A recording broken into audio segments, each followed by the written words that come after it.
Ashley, thank you so much for making the time. I've really enjoyed getting to know you. I really have. And like, even right now, as we're like getting ready to hit the record button, it's just been fun talking and catching up. And the last time that we were like really intentionally talking and catching up, we were sitting on a red rock in the magical land of Sedona. And you started to talk about how you've been going through this metamorphosis, this transformation. Tell me about it. I would love to go deeper into that because it sounds like you are completely recreating yourself day by day, and that is not an easy task. Yeah, amen to that. So I feel like I've been in a consistent on and off metamorphosis over the last 4 or 5 years. And it's been, starting with me personally, working through childhood trauma and things like that, really realizing my own value and my worth and like actually loving myself and understanding what self-love means. So that was like the first metamorphosis that happened and the most powerful, really. And then the second one was me showing up and not hiding behind my company. So in other words, I was not Omni Media Marketing anymore, which was my agency, is my agency. I rebranded as Ashley Hann, Ashley Hann Branding Consulting. So that was my second. That was really scary, stepping out into the light, into the forefront. And then this third one is really interesting because it really came out of left field for me, as most things do. And it happened actually on my drive to Utah. This is before Sedona. Oh, wow. Yeah. Which was, that's why it was so new when I talked to you. It was like brand new and I still was digesting it. I still am, in a sense, digesting it because it's so new. I took on a new client, put my whole business on pause, like literally my whole consulting business on pause to support a client at a very high and very deep level. It required all of my team, like me and my team. So it was an e-commerce company. What I was hired in to consult with marketing and to create marketing strategy and support with like content creation, things like that. The first thing I did when I got in that company, I couldn't even get started on the marketing. And you and I were talking about this because I saw all these inefficiencies, like chaos and like disarray and disorder and no processes, no systems. I'm just like, how in the heck is this company doing $2 million? How did they even get there? Yeah. Right. Yeah. I'm like, how are they doing $2 million a month of revenue? Like they're like barely hanging on, I feel like, and so it just wasn't sustainable. So the first thing I did was I built systems for the company in all areas, not just marketing, but like HR. I was building systems out so that they could scale on top of that. And I was so lit up doing that. And I was so great at it. I didn't realize until I really, put that effort forth and really had a clear vision of what I wanted to create in the company. Well, fast forward 3 months later of me being in there and building out the systems and integrating the team into the systems, the company did 6 million in revenue, and to this day is still doing 6 million. So more than doubled in a matter of 3 months. And I'm not saying that's all due to me, okay? 98%. 98.9999. There you go. No, but really, and then I was like, wow, not only did I enjoy it, I was great at it, and I really felt empowered doing it. So this is a pivot for me. And that's my most recent metamorphosis that I'm currently undergoing. So the pivot was stepping into this, or the pivot was stepping out of this now? So the pivot is stepping into it.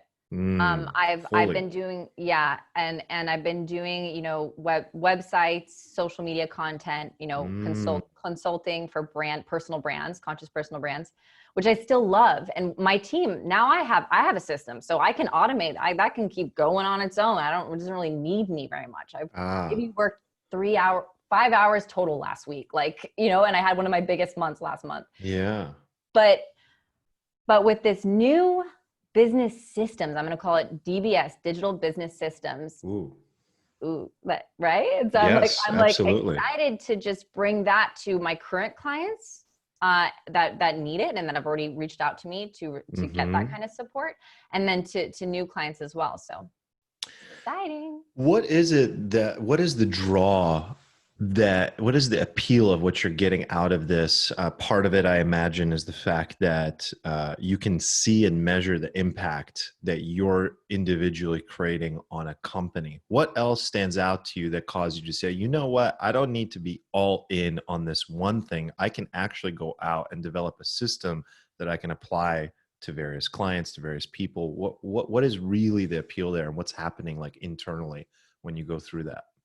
Yeah.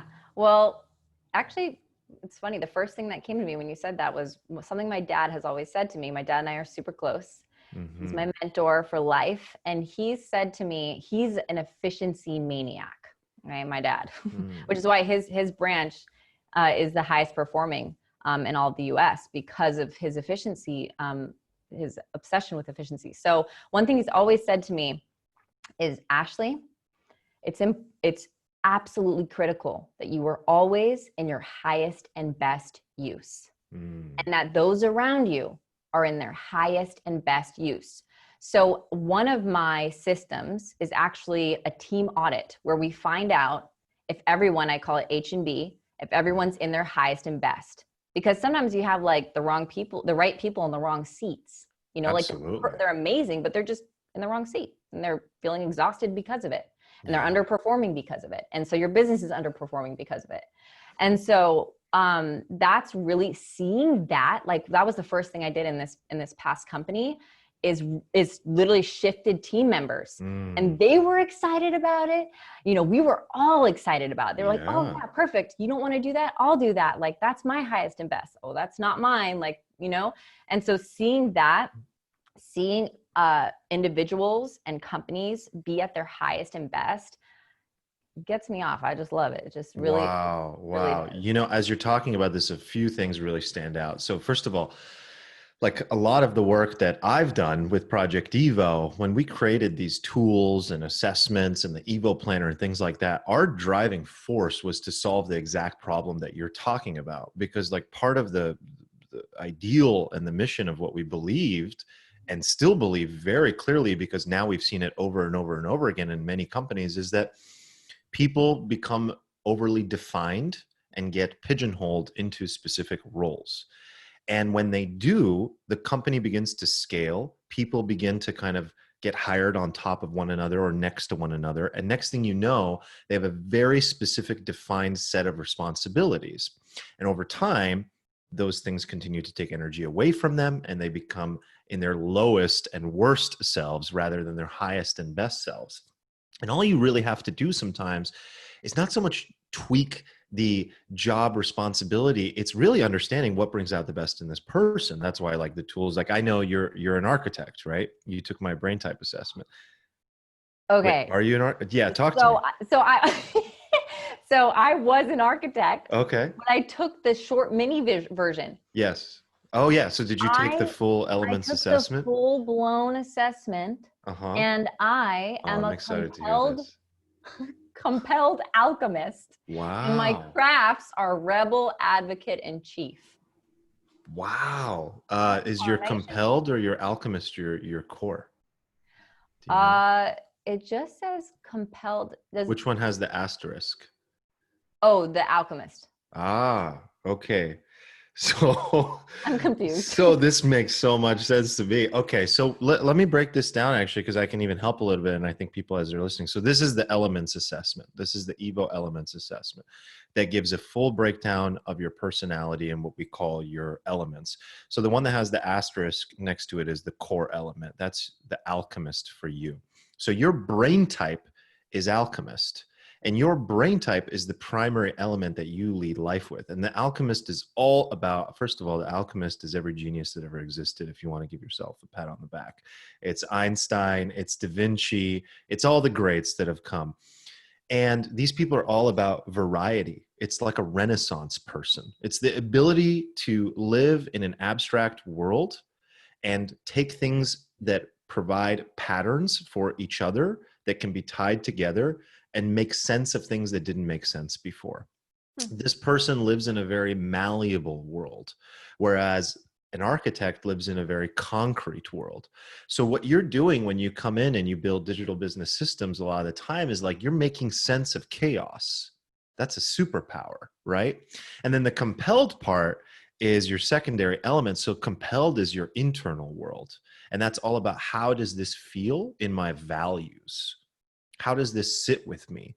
And so you probably have a very good sense of, that's why you probably go through these metamorphoses at times, because you reevaluate your life and you ask yourself if it's aligned with your values. But what's interesting about you is that you're, the core element being alchemist, it's all about variety. And that is how you find this person in their healthiest. Okay. So one like Achilles heel might be that there's sometimes too much variety. Like they pick up a lot of projects that they don't finish. That's not you necessarily, but just pointing it out there. Like a lot of the procrastinators sometimes are alchemists. But the beautiful thing about the pivot that you're doing now is it aligns perfectly with what you have in your results and your personality profile to be at your healthiest. Because you're basically saying, I experienced this whole new world of coming in and making sense of chaos and making an impact. I'm going to scale Ashley. That's what I was hearing while you were talking. You're like, wait a second, I don't have to do this for just one client or just me. I Yeah. can do this and scale myself. Mm-hmm. So how are you envisioning scaling out your process to now multiple companies, multiple clients? Boy, well, what's nice is my whole team is trained in systems, and it's actually, I have a system for training my team Wow. in the system. So as I like, basically for me expanding, all it is adding on team members, which I've already been doing this year. I've added on, even just the past month, I added on three new team members. And so, and that excites me. I love having a team. Like I love impact. We have calls, we have our team calls. It's awesome. But yeah, that's all it would be, because the initial vision strategy is laid out by me, and then my team knows how to execute on that. Wow.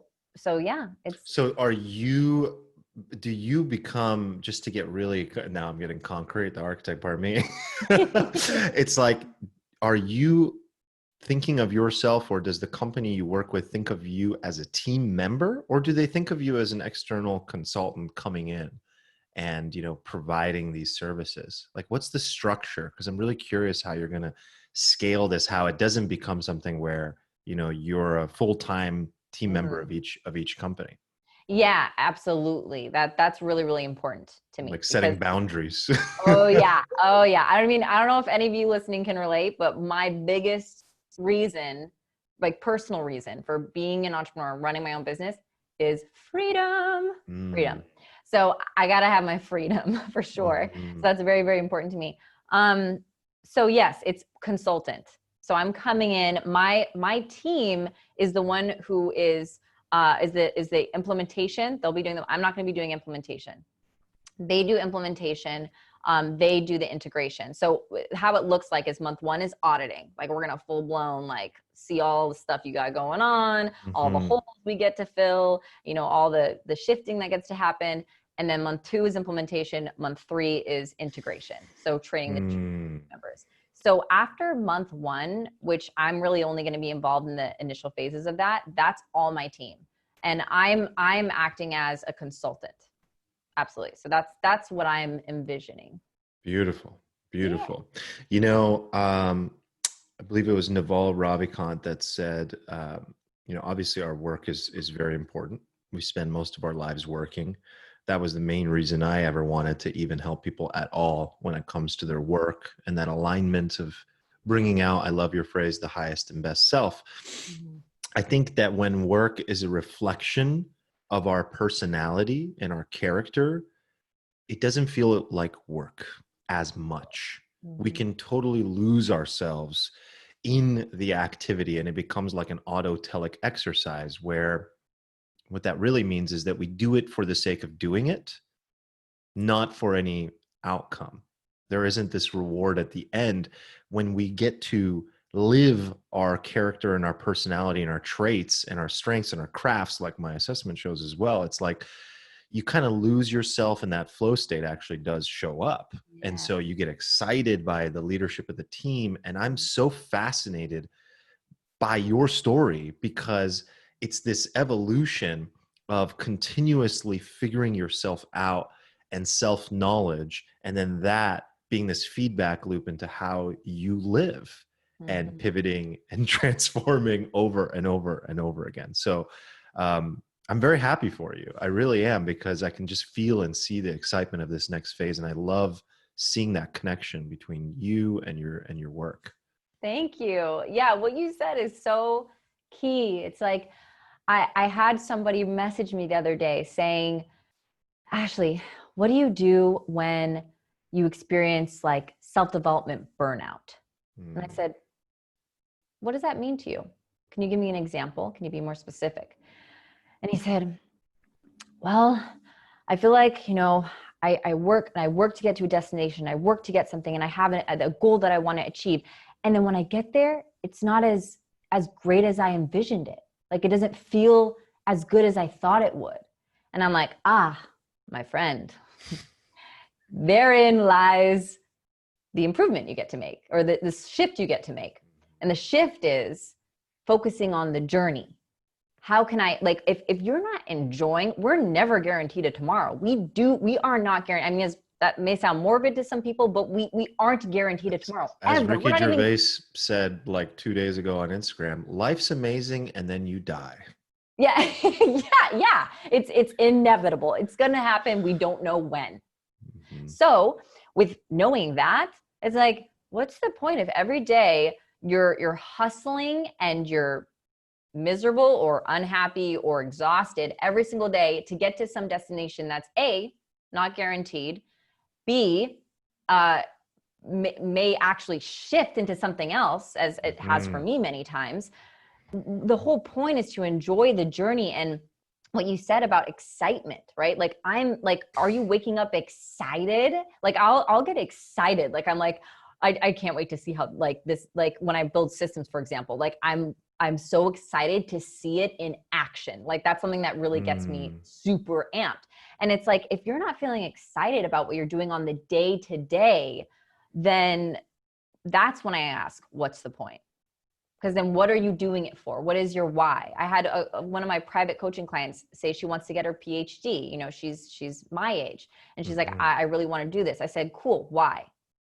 And she's like, and I'm like, okay, cool. Your assignment is to go journal on this and get super crystal clear on your why. Because if your why doesn't light you up, if you don't have a why that makes you cry, as I say sometimes, gives you the chills, then maybe you get to reevaluate, your decision in moving forward in this. We got to be tied to our why and feel it in our core. So. Well, I was going to say even earlier, as you were talking, you and everything that you're providing now and you're doing for the world, it really reminds me as well of the work of Start With Why and Simon Sinek, speaking of the why. And I think they would make an amazing partner for you. We've done a lot of work with them with Project Evo. They were like a big beta case study of ours, and we learned so much from them because we wanted to create something that really actually went deep into the root of team organizational structure, which is something they do really, really well. So as you're talking, I'm basically envisioning this like new Start With Why of the future being created as you're talking, utilizing like the best tools, the best systems from all these different platforms and like bringing them all in. So that's amazing. I want to go back to what you just said there, where you talked about waking up excited. What have you personally done when you've gone through periods in your life, and I'm making an assumption here, maybe you have it, of periods where you didn't wake up excited, where you felt trapped, where you maybe even felt just completely like the opposite? I know I have, and I'm curious, like in those times, it can feel impossible to make a change. How did you get here from places like that, if you did experience them? Courage. And what I mean by that is like, I already thought I had I experienced it just now in my body for a second, and then I made it go away. But I had that feeling of exactly what you said, trapped, stuck. I would wake up, I remember in the mornings, like just dreading to walk over to, I've been working from home for the last 6-7 years, but just dreading to get out of bed to walk over to my computer. Like like the whole, 20 steps that was. It's like, Wow. I don't want to do it. Like feeling, just dreading it. I don't know if anyone listening can relate to this, but like that feeling of dread. So that went on for, I would say, a solid 3 months of just dread. Okay. That's a long time. And I mean, that 3 months goes by slowly when you are, as you know, when you're excited, it goes by so quick. When you're not excited, it goes by slow. And so what did I do? Well, I actually, well, I always do this. I call my dad first. I tell him my dad literally, like, I'm not kidding, he's my mentor. I call him, I say, look, this is what I'm experiencing. I am not enjoying this. I am not excited. I'm dreading. And he's like, okay, cool. Well, you know what you need to do. My dad never tells me the answer. He always says the same thing. You know what you need to do. And so I did. I had a business coach at the time, and I wrote a really nice letter, because that's the way my partner or my client at the time preferred to communicate. And I just said, like, I admire you. I appreciate you. This client was a 6-figure contract for me. It was huge. And I knew that it wasn't in alignment. And you know why? It's because the why was just money. That's why I took him on. That's why I took on the client. It wasn't something I was excited to do, but the money excited me. Right. And so there you go. It's a perfect tying that back into the why being so important, and being deep and not surface. So I wrote him a letter. It took so much courage. I was shaking. I had my hand hovering the send button forever. And I finally sent it. And you know what? His response was amazing, because I really put my heart into that letter, and I really acknowledged him first and how much I appreciated the opportunity and etc. And he was amazing. He was like, hey, I want you to know, anytime you ever want to, the door's open. Like, I'd love to work with you again if you change your mind. So it was awesome. And it took courage. So when things feel impossible and when you feel stuck, you've got to know that is an illusion. That is not real. You are not stuck. It's an illusion. So you've got to interrupt that illusion and drum up courage. For me, it was courage to speak my truth and honor my own alignment. Is the illusion coming out of our mind? Is it something just built out of fear? What is that illusion? Break that down a little more, because that's really interesting. Yeah, the illusion is a limit that we're literally putting ourselves in a box, and we're saying that there's no other way. That's what the illusion is. It's like, I talk a lot about making up stories. Like, we do this all the time. We're meaning making machines. We're story making machines. We're making up stories every day, all the time. If the story you're making up, if the meaning you're making up, the interpretation you're making up doesn't feel good, and it sucks and it feels icky, then it's time to create a new meaning and a new story that actually feels good, right? So like a biggest interruption for me, and this is really great for you listeners. I don't know if you've heard of Byron Katie's work. Have you heard of Byron Katie? I haven't. So she has this question. I include this in one of my processes that I teach. It's an interruption. So once you identify your concern, right? Like, I can't leave this job because X, right? That's your concern, whatever your concern is. You write that down. Then you ask yourself, like, let's just say I can't leave this job because, I'm not going to make my rent next month or whatever. Let's say that's what it is, right? You ask yourself the question, do I absolutely, with 100% certainty, know that that is 100% true? Like, like literally gun to the head, is this 100% true? You're going to say, no, you don't know that, because you don't know what opportunity is going to open up when you close this one, right?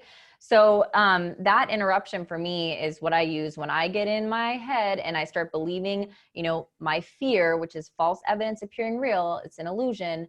I will interrupt my pattern by asking myself, do I know with 100% certainty that this is true?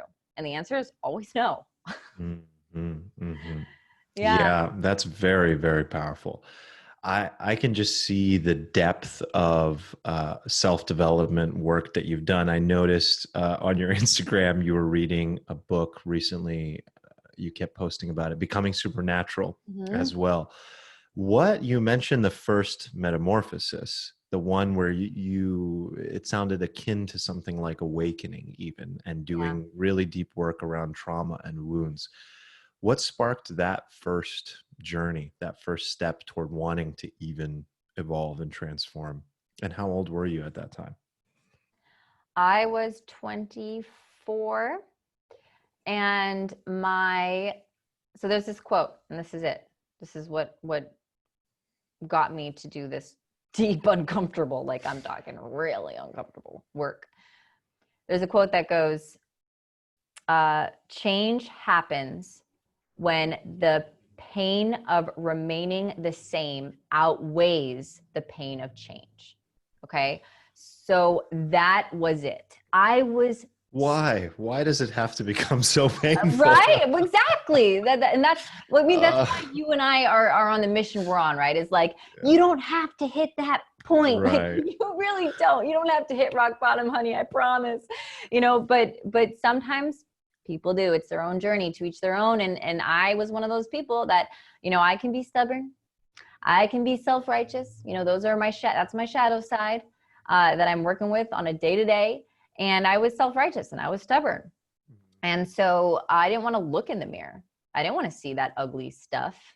And so, I was suffering. I was miserable. Like when I say miserable, it's like was there depression, like the clinical level, or just your own diagnosed level? Yeah. Depression. I was diagnosed with severe anxiety disorder. I was taking anxiety medication, popping pills every day. Wow. Like a benzo for a while. I don't even remember what it was called. So long ago. I don't even remember, but I want to say it started with like an X or something. Okay. It's too long. That's why, because I'm like, see, I'm medication free, yeah. It's crazy how I would have panic attacks. Like, I believe it. There was a time in my office I worked at, I was on the floor, couldn't breathe. And my boss came in, he's like, do I call the ambulance? What do I do? And, so I had to hit that, point of like, I would think of suicide very often. I would look at pill bottles and imagine myself just dumping the whole thing in my mouth and just ending it right there. Wow. My God. Yeah. So what do you think, looking back, was really going on? What was the misalignment? What was the pain you were experiencing that needed the realignment? I really, and this is a strong word, but I really hated myself for many reasons, which was the dark, the skeletons I got to pull out of my closet. I got to shine light on a lot of my darkness that I was avoiding. And as we know, what we resist persists and actually festers and grows. Well, I was bearing shame on top of shame on top of shame. I would look in the mirror genuinely, and I would look at myself in disgust. Like, I hated myself. I hated everything about myself. I hated the way I looked. I hated the way I talked. I hated the way I laughed. I hated the way I expressed myself. So then I would mute myself, and I couldn't go into social settings unless I was inebriated. Like, and I would avoid social settings at all costs. And if I had to go to a networking event for work, I would be in the corner on my phone to disconnect so I wouldn't have to face anyone. And I was scared of, or so I thought, of rejection and judgment. But really what was going on underneath that is I was rejecting and judging myself. My own lack of acceptance, I was projecting onto other people. And that was like the big, like, I have chills thinking about when I realized that. And I was shaking on my knees. Like, my knees were shaking. I couldn't stand. I was crying and trembling. Man, it was a huge awakening for me to realize that. Wow. You have, talk about a metamorphosis. That's not a light one. That's not an easy one. That is full blown. First of all, I hope you are super proud of yourself. I really do. I mean, it's interesting. There are so many people, lives out there, little lights that have the potential to be huge lights in the world of positivity and optimism that are not able to until they do what you did. Like, you would not be the Ashley of today had you not gone through hell. Amen. And that's why I think there's like also what comes with doing the work, hopefully for most people, and I'm sure you feel this, I know I do, is like a feeling of self-empowerment. You feel a lot more powerful having gone through the hell of the work and come out with a higher sense of awareness and consciousness. Everything you described were all things that were probably unconscious in you because you didn't want to look in the mirror. My favorite quote, I even have it on my website, is, until you make the unconscious conscious, it will rule your life and you will call it fate. Mm. So many of us spend our whole lives in, and by the way, you know, I've learned that we will never make everything conscious. Like, the journey of life is that, as you said earlier as well, it's like you're working through your shadows. The concept of shadows was a Jungian psychology, you know, developed by Carl Jung. And it's like, that's the same person that gave the quote that I just said. And it's all about this process of like continuously making these unconscious things conscious. And until we do, they will, we wake up one day and we find ourselves in a life that we didn't sign up for, and it gets more and more and more painful, and life seems to just hit us in the face over and over again until we wake up. What we resist persists. Mm-hmm. And it actually, I don't know, as you were talking, I'm proud, I'm so proud of you, but I'm so heartbroken for the number of people that I know feel the way that you felt. Like, that self-loathing is so common. You must see it a lot, especially in your community. Do you see people struggling with that same thing that you struggled with a lot? That is my primary audience, actually. Wow. So my women that come in, I have a confidence course, and the women that, which is based off my book, and that all, like the women in there, What the fuck is going on in society that so many, and I'm sure men are going through this too, but that so many women just get to that point? What is going on? Like, oh man, I just wrote about this yesterday. You know, it's for women, it's this massive amount of critique and comparison. The critique is happening because we're comparing.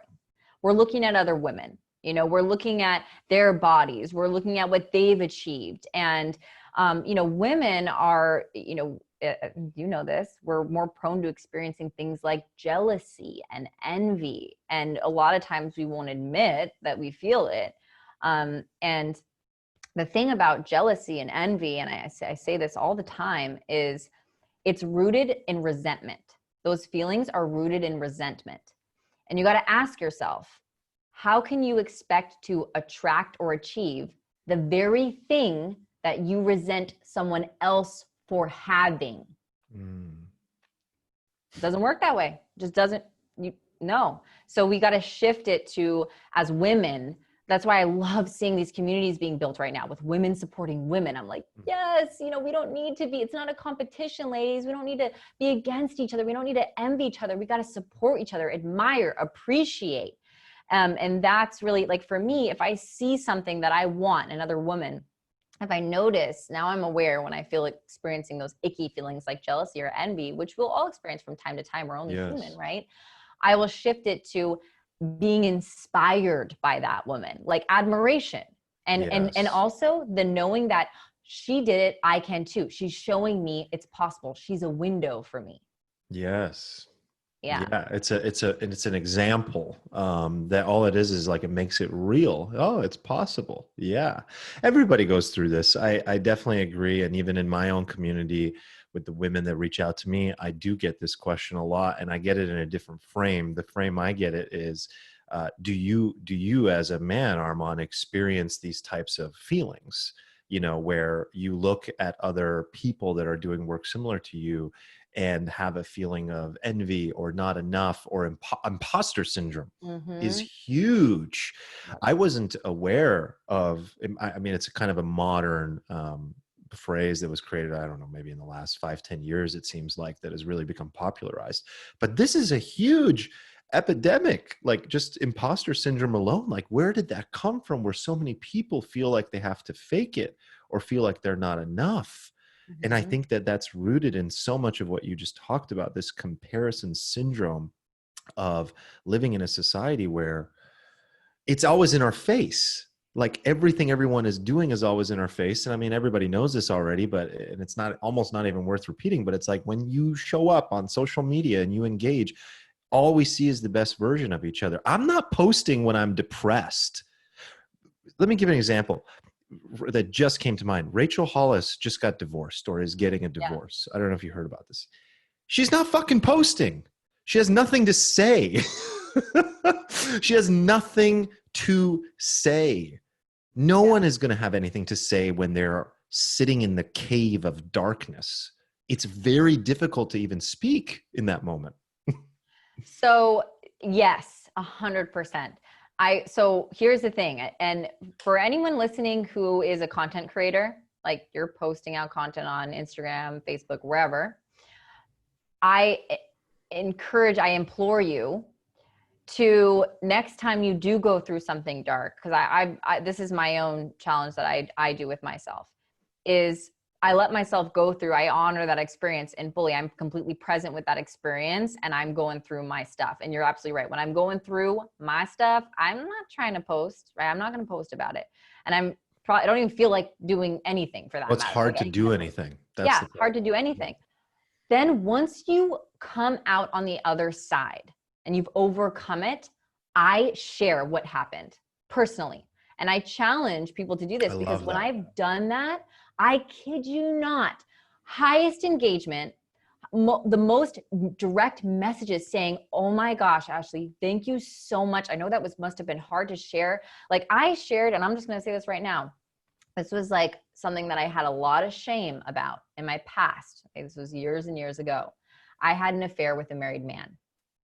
I couldn't even say that out loud. Like, not even to myself. I buried that shit.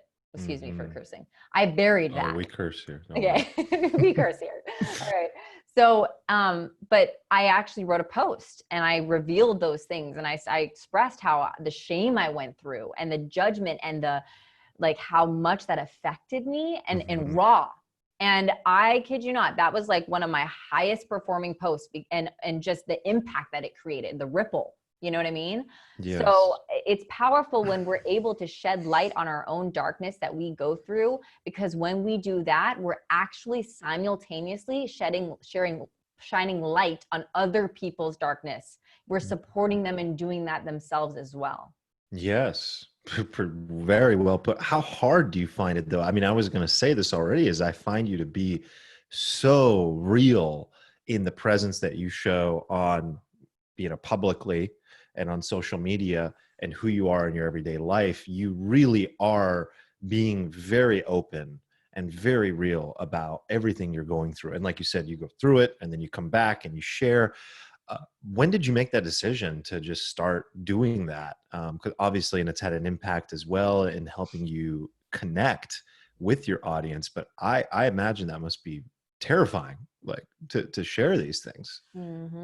Well, because I know that is my work. When I went through that deep transformational experience back when my awakening that we spoke about, I had a big looking good, racket. Like, I gotta look good because I gotta be accepted by everyone, and I don't want anyone to not like me, and I don't want anyone to think I'm this or that or stupid or conceited or whatever. I didn't want anyone to think bad of me. So what does that do? When you live that kind of life, you know what happens? You dilute your power. You dilute yourself.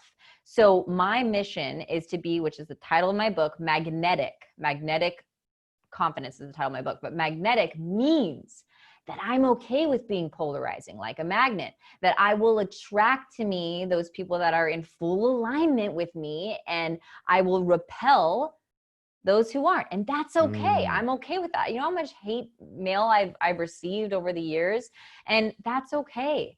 And that's my work, is to post things like on my platform that actually truly make me so uncomfortable to post, because they challenge that, oh gosh, if I post this, like I did a post on religion, if I post this, it's very controversial. It's my truth. yes. It's my truth, but it's very controversial. I know that when I post this, I'm going to lose some people. It's going to happen. Especially today. Do you find it even a little bit more challenging to be authentic today with everything going Yeah. on? Oh my gosh, we're so divided right now. Oh, yeah. And I posted about, barely, but about Trump, right? Yeah. I had people messaging me out the woodwork, like in saying, literally one person says, I've been following you for the last 5-6 years. I'm unfollowing you today because you used the hashtag Trump 2020. And I was like, Hmm.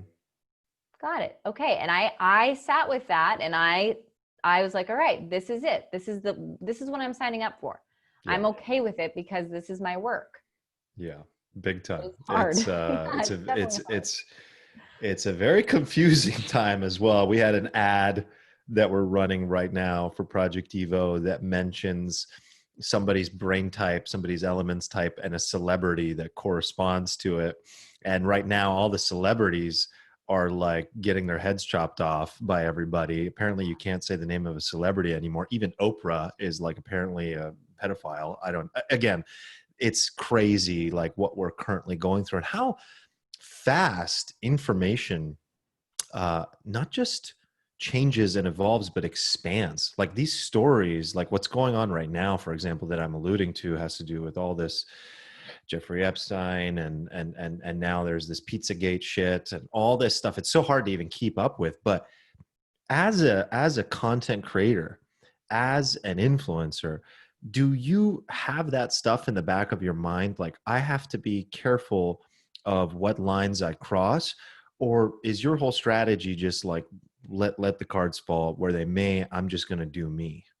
Or is it kind of like a hybrid? Because this is something very real that I don't think enough people are talking about, and is a big concern for a lot of people that spend their time or their lives on social media that are building a community. It can be very scary right now because it's like, am I going to get blacklisted?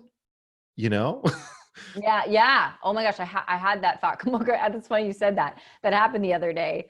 I had that like fear. Okay. At the end of the day, it comes for me. I always want to communicate responsibly. So responsibility is a really major core value of mine. So Mhm. responsible communication, conscious communication. Okay, so am I communicating out of pure emotion and reactivity? Probably going to hold that back, probably going to sit with it, probably going to get grounded in my truth, then speak. Same, that can be with any relationship you have, Yeah. that's how I operate. Now, the one thing that I say in almost every post, whenever, and you'll see this, it's like in every caption where I post anything controversial, I say, all viewpoints welcome. My perspective is not the perspective. There is no right or wrong. There's only what's true for you, what's not true for you, what works, what doesn't work. We don't have to agree with each other to love each other. Please Mhm. share below. Like I always say something to that extent, to share that like, hey, look, I'm not saying that I'm right here. I'm just sharing my truth. I think it's so important what you're doing, or else we're going to all just hide in the closet and never express. We lose our voice. If we lose our voice, we lose our freedom. I think it's incredibly important to just, and if it needs that caveat of, hey, this is just my truth, it's not the truth, that's great. Whatever I think settles people down. But it's so funny. I mean, it's to the point where, another example, I saw people giving Ellen DeGeneres shit for this might have been an old clip. I don't know. I don't keep up very well with a lot of pop culture things, but it was like Ellen with George Bush, okay, hanging out at a football game, and people gave her a lot of shit. And George W. Bush, and it's like, what's the problem with that? First of all, the fact that she even got shit for that, what does that mean? It means, okay, you are probably You're a lesbian Democrat TV host. Why are you hanging out with a conservative Republican? Is what people are thinking. You have I am disowning you for that. And you know what? She came on and she said, George is a great guy. I like George. George and I are friends. And she, you know how casual she is. She's just like, Yeah. and we have different opinions about different things, and that's completely okay. So please understand that friendship is friendship, love is love. These lines that are being drawn, you're drawing them. I'm not drawing them. But think about how many people haven't evolved to the point that Ellen has, where they won't even associate with that person. Yeah. Because they have a different perspective. All the unfriending, all the unfollowing, all that does is create a more narrow viewpoint of what you already know and think and believe about yourself that you probably don't even know where you got from. Yeah, yeah. And it's creating so much separation and division. Yes. My big purpose is creating oneness. So I'm a stand for oneness, no matter what that looks like. I'm an unconditional stand. And let me tell you. Is that your why? Is that why you do what you do? That's my big why. My big why is oneness. And that's why, for me, even when people do send me like these, mean, nasty messages, I send them love. And I truly do, like from my heart to their heart. I'm like, I'm sending this person love, because people are all doing the best that they know how, given what they know or don't know, the tools they have or don't have. And it's important for us to really get that. That if they're judging you, if they're coming at you, that's really just a reflection, a projection of their own judgments about themselves and their inner world that they're living in, right? And so what can you do? What's the best thing you can do? The best thing you can do is keep shining your light, especially now, especially when there's so much separation and division and hate's a strong word, but there's a lot of that going on right now, and a lot of judgments. And so what can we do? We don't want to judge the judgment. Right. That's like piling darkness on darkness. Yeah, it'd be like fighting racism with racism. yeah. Like, we do that though, right? Like sometimes it's like, oh, did you? And you know what? She was talking this about this person. Can you believe she did that? And we're looking at them and saying, oh, well, you're less than, and you're wrong for doing that. It's the right versus wrong thing. Yes. That's creating the separation. I mean, we're the United States. Like, can we just be united already? Thank you, actually, for that reminder. We definitely need that sometimes. Yeah. Hey, it's hard. It's hard being a hodgepodge of cultures and religions from all around the world, but that's what we are. And we have to remember that we're the United States. I love that, Ashley.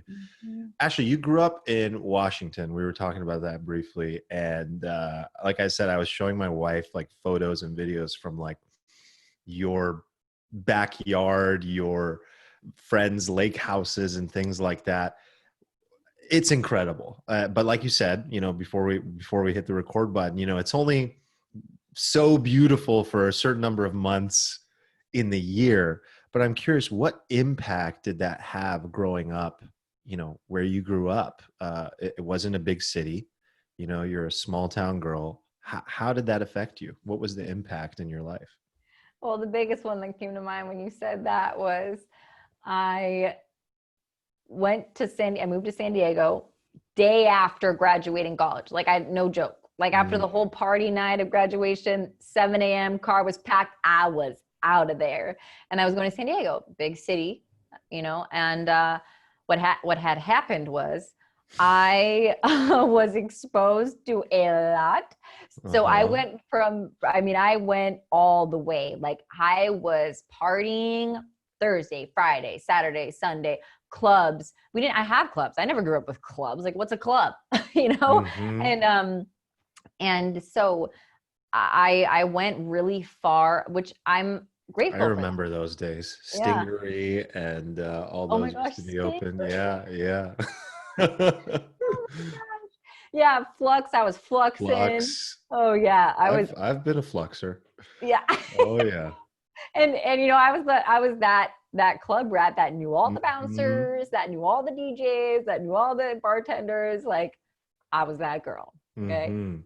So that's what happened. And I went really hard that way. I went in super materialism. Like, I was super materialistic, you know, and I was superficial, like to the max. Like, after I came out of my transformational process, I remember the first time, one of my girlfriends, she was a close girlfriend of mine, had a party at a club. Well, I hadn't set foot in a club in a long time. And I went in there, and there was this guy who used to always see me out at the clubs back in the day when I used to go all the time.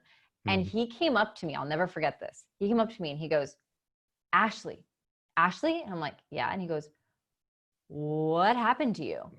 And I'm like, oh, I've been out. Like, I just haven't gone to the clubs. He's like, no, that's not what I mean. Like, you're different. The way you're walking is different.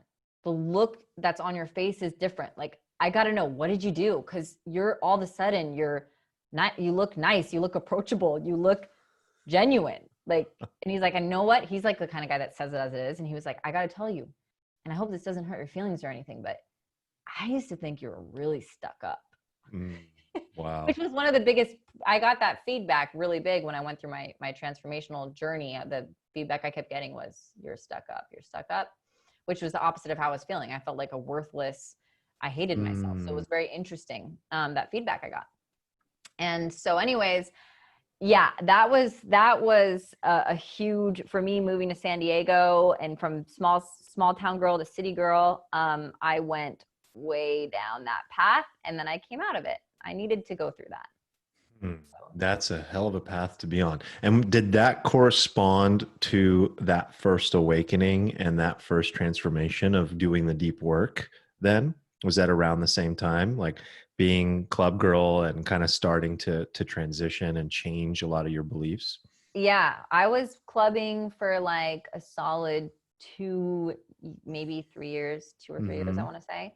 And then, that's when I was telling you I had to be inebriated, like I had to be drunk to feel comfortable around crowds. Like, I remember I would take shots before I went on dates. Like, I would just take shots, like 3 shots and go on a date, you know? And so, yeah, that was right around the time I was super depressed. That's when I woke up and I wanted to curl up in a ball and disappear. I was dating men who were a reflection of how I was treating myself. I mean, they treated me like crap. They walked all over me, which is what I was doing to myself. I was walking all over myself. I was treating myself like crap. We are who we attract. And so I had a really low point, and then that's when I jumped into transformation head first. Wow.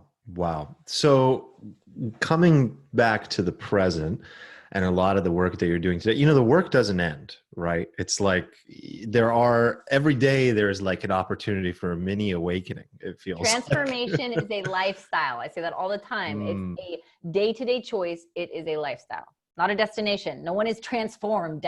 There's no such thing as being transformed, period, end of story. No, it's an ongoing journey. Actually, something I've been thinking about a lot. I'll ask you, what do you think about the lifestyle of ignorance is bliss? Well, it can be very true. I'll tell you that because I've done it. As in, I don't know if you know the personality, attachment theory. Do you know attachment? A little bit. Yeah. Yeah. So it's basically your attachment style. My shadow pattern, right? Which I'm more moving towards secure attachment, right? We all have kind of a side that we go towards. I'm a dismissive avoidant. Okay. So what dismissive avoidant does is when shit goes down, when shit hits the fan, when stuff gets intense, what do? We put a big wall up and we say, okay, I'm not going to look that way. I'm going to look that way. And I'm going to like go in my bubble. I'm going to withdraw. I'm going to turn the other cheek. Right. And so that when you say ignorance is bliss, I've done that a lot throughout my life where I will be ignorant. I used to be very unconscious when I would choose this, just so I could stay in my little bliss bubble. And so that's why I'd say to an extent that is true. That's what can happen. However, what we resist persists. So we're going back to that, right? So when Yes. we're ignoring, what is that? We're resisting. Right. It's like if a freaking wave, if like waves are coming and you're like ignoring the wave, it's still happening. Like you can try to resist the wave, but like you're gonna get hit by the wave. Like, Right. you know, Right. and so you're just causing yourself even more pain and you know, struggle by trying to resist so much to stay in your bubble, your bliss bubble. So. You absolutely nailed it. At least as far as my experience has shown me as well. I resonate with that so deeply because I went through such a phase of the bliss bubble. And I used to see life as like there was this intersection that I would constantly arrive at in my mind. It was a metaphor. And one path was, well, I could just continue on this bliss bubble and avoid pain and the journey of self-knowledge and making the unconscious conscious. I can avoid that. And I'd probably have a pretty decent life. Probably have a nice job, travel a little bit, find a nice girl, you know, raise a nice family. And, you know, I'll just avoid pain, right? Mm-mm. And then on the other path is the intentional commitment, it seems, toward self-knowledge. And I would constantly arrive at that and I would ask myself, this is going to sound weird, but it's really what I experienced. I really viewed it, and I don't know if I'd watched The Matrix at this point or if it was before or after, but I would literally view the other road as taking the red pill. Like I thought about it deeply and I would just sit there and say to myself, I don't think there's going to be any turning back. And I don't think this ride is going to be very comfortable. But all the dreams and goals that I have for my life, which are there, which are intended to create meaning for my life out of this existence that I don't have an answer for what it is. I created these goals and these visions to create meaning. And they all were on that other path. They weren't on that easy path. They weren't on the one that was like, just, you know, bliss bubble, take it easy, avoid pain. And I thought about that so deeply. And I just love the way you described that, because what would probably have happened to a person who stays on that, let me just avoid that avoidance of self-knowledge path, is that life would just keep hitting you over. Like someone would die, you would get sick, something would happen, you would lose somebody, like something would happen, you'd get depressed, you'd be on medication until you decided to go down that path, because otherwise we stay asleep until we're 50, 60, 70, 80, 90. And then all of a sudden we're like, fuck, wait a second. This is it. This is my life. And it's too late. Mm-hmm. And for me, it was like, that was the strongest driver. Like, uh-oh, wait a second. There would be regret. Yeah. There would be regret of the unlived life within me, you know?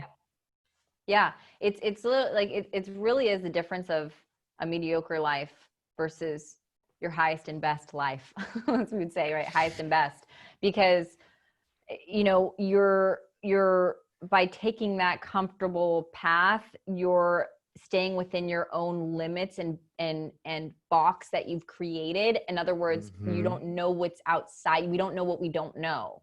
And so we're staying inside of what's familiar versus what's foreign. And for all we know, holy smokes, like I didn't know what was on the other side of it, you know, but like, it's freaking awesome. Right. And so the big thing that I would say that and you could probably relate to this, is like, it's about getting comfortable with the uncomfortable. Remember, we're talking about like interpretations and meanings. So we can look at pain and discomfort as like, well, of course, pain is painful. And can we also get excited about pain? My girlfriend called me the other day and she was like really going through it, like crying. And it's so funny how, and I love having these conscious friendships now. I seriously do. Cause like she doesn't get offended and she actually like it helps, it supports her. I genuinely, I'm like, girl, I'm like so excited for you right now.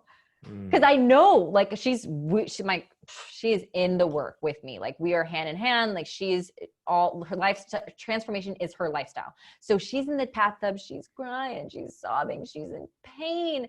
And here I am, I'm on the other side. I'm like, oh my God, like I wish I was going through that right now. Cause I'm like, you're about to have a big breakthrough, sister. Like, what a reframe. keep feeling, let it through, let it move through you. And she was like, oh, and she loved hearing that because it's true. And she knows that to be true. And then she was it was like she was in pain, but excited at the same time. Yeah. And so like that right there, that's the transformation lifestyle. Wow. That's a profound reframe that is very difficult to do, but it's ancient wisdom is tied to these concepts, even modern wisdom, like the book Man's Search for Meaning. Like you can be in a concentration camp and find a way to reframe. Like I always remind myself of like, this is not a fucking concentration camp. Okay, Arman, like it's gonna be okay. Yeah. And if he found a way to focus on what he could control and the things that provided meaning to his life, so can you. So can you. Mm-hmm. And it is difficult. It is very challenging, but it's possible. What is your theme of your life today? What are you currently focused on and finding joy in, or just in the process of transforming? You know, what is it really that's your focus right now in this new chapter? Really, my focus is, and I think this is the first time I'm saying this out loud, so a little exclusive for your podcast. I have been, for the last over a year, actually, because it was last June, I have been completely unhinged and living the nomadic lifestyle. So I put all my stuff in storage. The reason I did this is, well, yes, I've always wanted to travel the world. I didn't need to put my stuff in storage to do that though. The reason I did that was because I started seeing that I was going back into certain patterns of materialism and I was getting super attached to things, and I wanted to detach and go back inward and take this, you know, my self-love journey to the next level. So that's why I did it. And it's been very powerful. I mean, holy smokes. And I had like a period of celibacy, and that was super powerful. And just been traveling the world and really experiencing different cultures, immersing myself and getting super uncomfortable. And now that I'm in this place now, and where my focus is now, I have an incredible boyfriend who I love with all my heart, who, you know, I love him and too. that's how we met. And I'm at this point now where my focus is settling down. Like I'm ready to be rooted, and I'm excited to be rooted. I've never felt this way about a man before, where I see future so clearly with him. And yes. Oh, talk about, you know, scary, uncomfortable stuff. Like talk about foreign stuff. Like foreign, like bells are ringing, and yes, I get scared. I'm only human.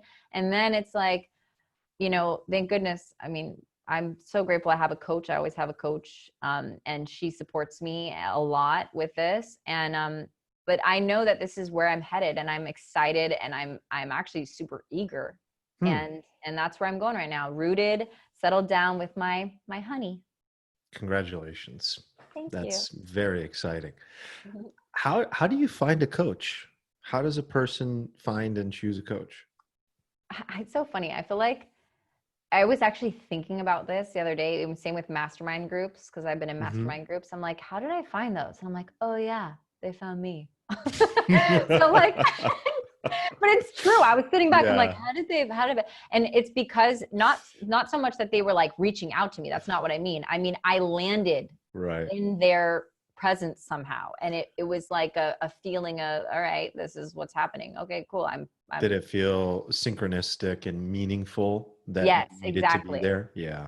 And it can feel scary too, for sure. Because like, I mean, I paid my coach a lump sum, a lot of money, you know, and that mastermind, my first mastermind I ever joined, I hadn't even hit 6 figures yet. I hadn't even hit 6 figures. I joined a mastermind. I literally had to call my bank to get an extension on my credit. I emptied my savings, and Do you remember the cost of this? Yeah. $25,000. Yeah. Wow. And I was like I said, I was making I think I was maybe doing 70, 80, somewhere in there at that time. And that was freaking scary. I called my dad like I always do. And I was like, Dad, this is either going to be the dumbest or smartest decision of my life, but I'm going to do it. Like, go for it. Take the leap. And it was the best. I 4X'd my investment within a year. And it was amazing. So. So they show up. They show up. Yeah. Do you experience synchronicities often? Experiences like that just seem like they are connected and from another place and have a deeper meaning to them than just coincidence? Yep. Yeah. Those divine moments. Yeah. Absolutely. I was recently, I might even have it open. I do. Yeah. Here, it's in this one of these tabs. I was recently reviewing this because I think this would be interesting for people as well. You know, people. I'm a huge fan of Carl Jung. If you haven't already, can't already tell. Yeah. And I'm obsessed with his work. He's a hero. And synchronicity is a beautiful concept that sometimes is often either misinterpreted or incorrectly defined. We kind of just tend to look at little coincidences and say that that's a synchronicity. But this term was introduced by Carl Jung. So I'm just going to read this because I think that knowing the real definition of this might be interesting for a lot of people. So Carl Jung was an analytical psychologist, Swiss analytical psychologist. So synchronicity holds that events are meaningful coincidences if they occur with no causal relationship, yet seem to be in our minds meaningfully related. So he defined this as an acausal connecting togetherness principle, an acausal parallelism, and as a meaningful coincidence of two or more events where something other than the probability of chance is involved. Now, the interesting thing about Jung is he was a psychoanalyst. He was a pioneer of psychoanalysis along with Freud. And here are these guys that are like deeply rooted in science, who, especially for Jung, brought such a lens and perspective of spirituality to his whole life and mythology and all these things that Freud really dismissed. And there are a lot of people today that I just have to say, like, will dismiss synchronicity. They'll dismiss it, and they dismiss a lot of the work of Jung, especially that brought that element of spirituality as pseudoscience. And I think to each their own. But at the end of the day, there's something there that anyone who's experienced a synchronicity, I get goosebumps. That's how I know. I get goosebumps and I have a feeling of oneness and connection to the universe, to my higher self, to what some people call God. And it creates meaning within the meaning of my life. You know, it's like, I just can't imagine living life without a form of some form of a North Star, you know, and without that, life would just feel very empty. If everything was just nothing more than a coincidence and I was just going to rot and be food for worms, which, I mean, physically that's what happens, but emotionally and spiritually, we have to define and create a choice. I believe that we don't have to, but for me, that provides a deeper meaning to my life. What's the meaning of your life? What is your bigger connection to yourself and to God and to the universe? Do you have one? What is yours, Ashley? Well, for me, oneness is which I said before, is really my, like, even, you know, when I just look at my family, you know, my family, there's some separation that's going on within my family. You know, I have an aunt who's not talked to my grandma for almost 10 years now. And that breaks my heart. And what fills my heart, what I love is oneness, and seeing people come together, like creating and causing love and connection. And I do that through my work as well.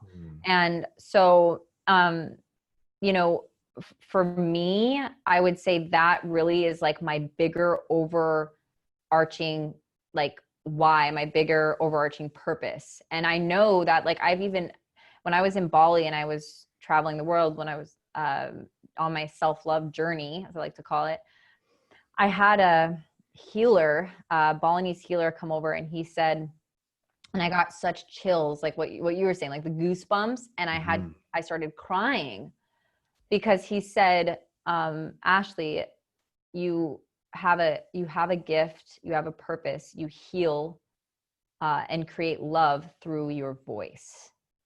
And when he said that, I was like, ugh. And so, I went from being so many years muted, afraid to death of public speaking, getting behind camera, all these things, and realizing that pain was actually my purpose. And that's my voice matters, and I could create and cause love and connection and oneness through my voice. And so when he said that to me, I'll never forget that moment. I lost it. I was like, whoa, wow.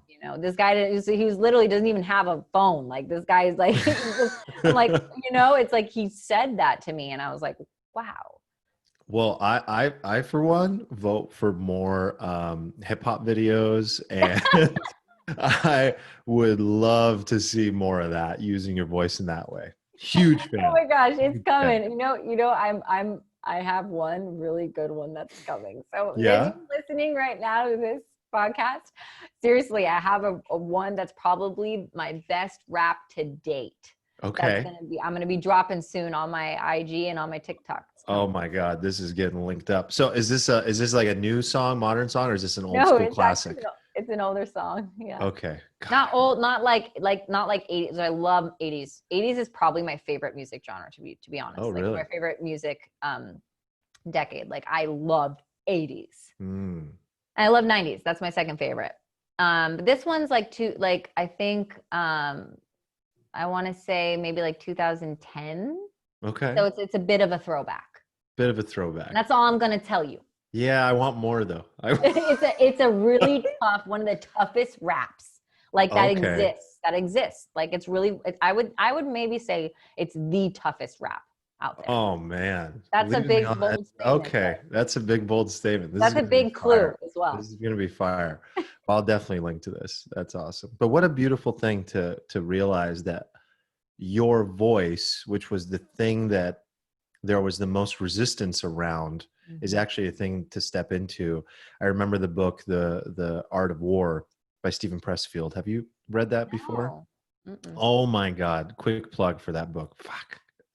Really? Life-changing book that I've read maybe 4 or 5 times, and I revisit any time in my life that I experience resistance, which resistance he basically describes as just the ultimate enemy. And it's this almost akin to like a physical entity in your life that prevents you from doing the work of what you're here to do. Now, Stephen Pressfield is a writer, best known as a fiction writer. He wrote like The Legend of Bagger Vance, for example, that became a movie that Will Smith was in.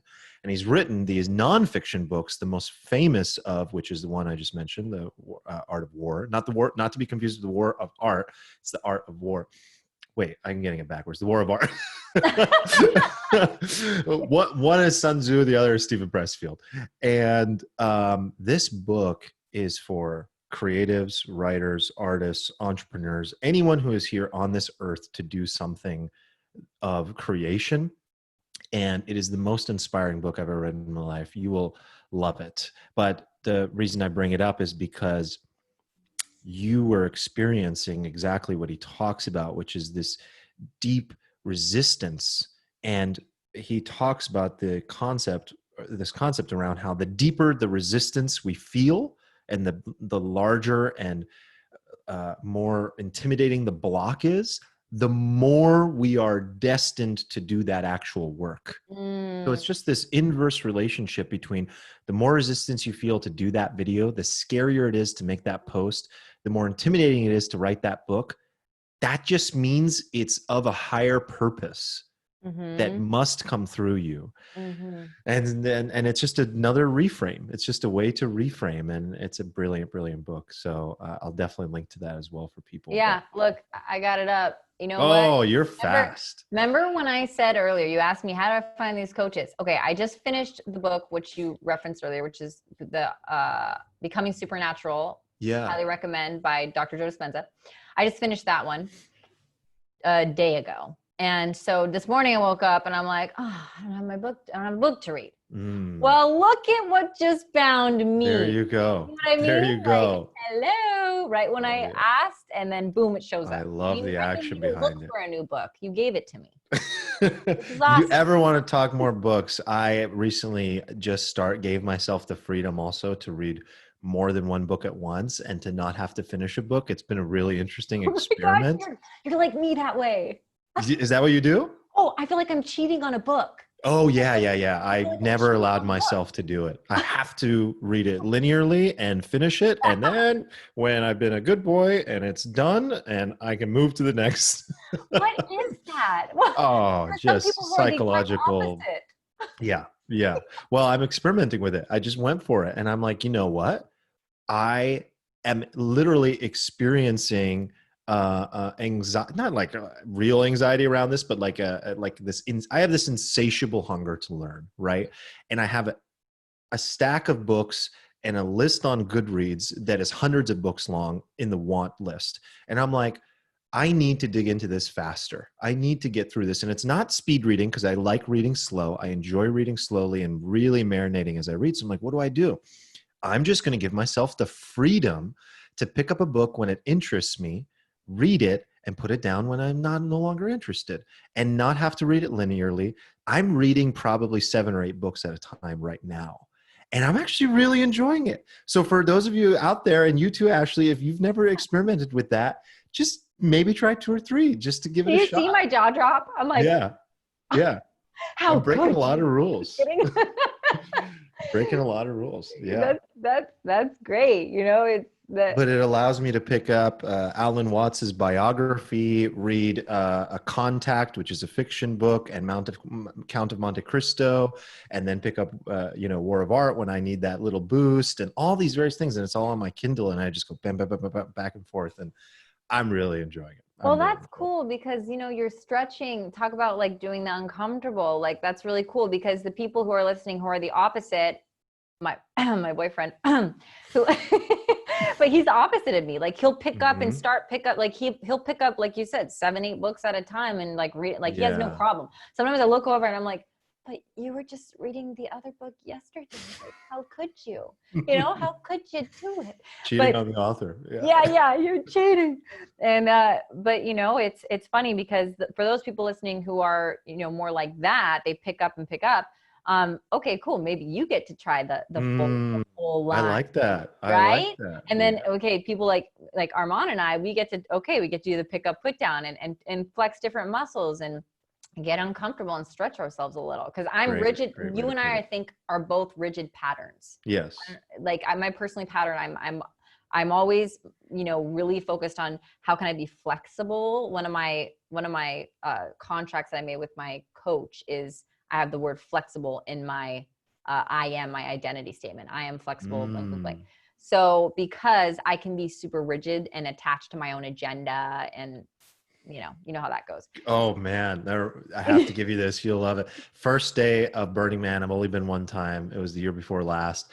It's a hell of a journey to get there. Have you been? No, I get to go. Okay. You're going to get to go. And first day, it's a hell of a journey to get there. It's a pilgrimage. It's an insane process. I get there. I'm exhausted. I'm walking. I see a sign. It's the first sign. It's a synchronicity moment. And it says, because I'm feeling so attached to the way things should be in that moment, and it didn't work out the way I wanted, and it was hell to get there. And then all of a sudden, this dude's just standing there. He's not doing anything. And it says, flexibility solves all problems. And I just went, that's it. That's my motto for this whole rest of this experience. Flexibility solves all problems. Wow. And I haven't let go of it since, obviously. Like every time I'm rigid, I'm just like, but I could be flexible. Yeah. And it would solve everything. Yeah. What might happen if right now I chose to be flexible? So there you go. Wow, that's that's synchronicity right there. Wow, beautiful. Oh, yeah, I felt it. Ashley, I am so appreciative of this conversation and everything you have shared. You're an incredible person. You have so much wisdom. You've become a wise sage, I can tell, over the years. And you're just super, super fun to talk to. So thank you. What would you like to wrap up with, if any closing thoughts? And also, what do you have an ask for the listeners or the audience, or anything you'd like to share?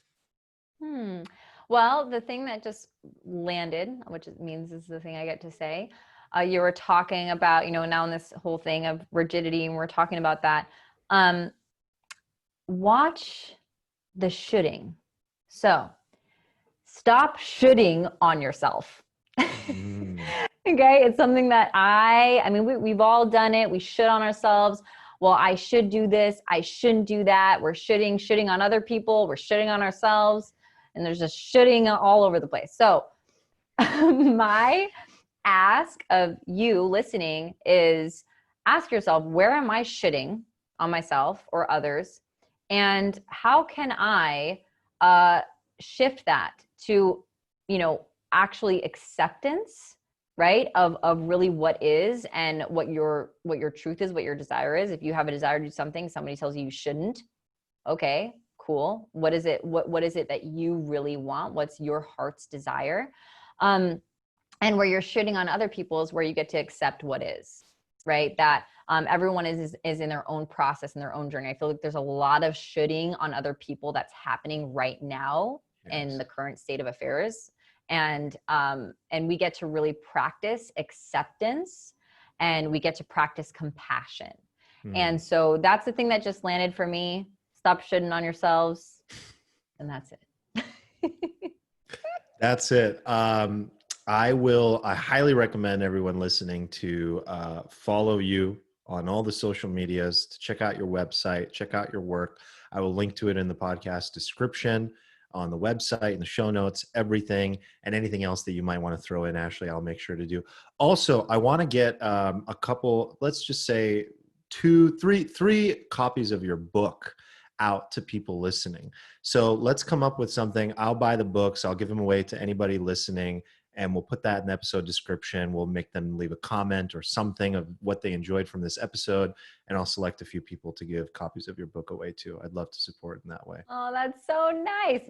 My dad, of course, he's my biggest raving fan. He bought I don't even know how many books, maybe 40 books once my thing came out. And literally there's one sitting in, I'm at his office, by the way. There's one sitting in his conference room. Of course. So this is the book. My first book ever. Your dad sounds like the kind of dad I hope to become. He sounds incredible. He is. He's my hero. He's the best. I'm very blessed, for sure. Thank you so much, Ashley. This was awesome. Appreciate you. Thank you. Thank you so much to you. for having me. Absolutely.